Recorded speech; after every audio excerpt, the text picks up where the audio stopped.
Pat session ng 4 na individual huli sa akto ng otoridad. At 2 tricycle driver aminadong racket ang pagtutulak ng shabu.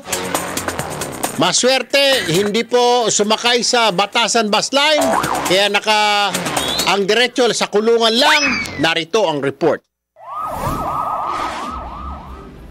Agad gumilos ang pulisya sa sumbong na may grupo na bumabatak ng shabu sa may barangay Tandangsora, Quezon City.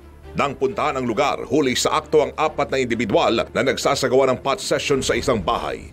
Pero giit ng mga sospek, nagtatatuan lang sila nang pasukin sila ng otoridad. Gumagamit daw kayo rito kanina? Hindi po, sir. Papatato po ko.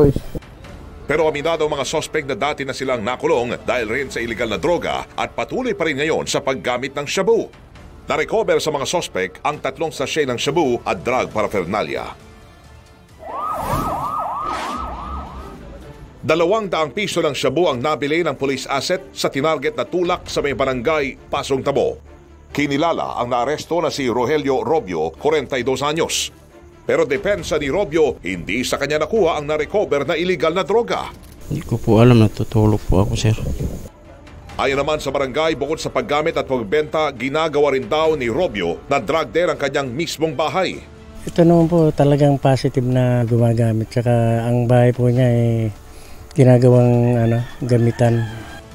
Nakuha kay Robio ang 5 sachet ng shabu at buy-bus money.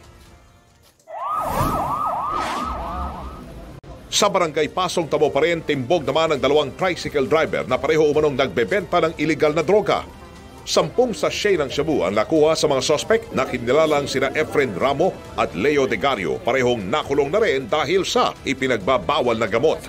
Hindi naman itinanggi ng mga sospek ang bintang ng pagtutulak. Di-deliver lang po sa akin yan. Pinakilala po siya sa akin.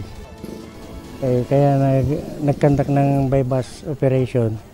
Nag-positive naman. Nabilan siya.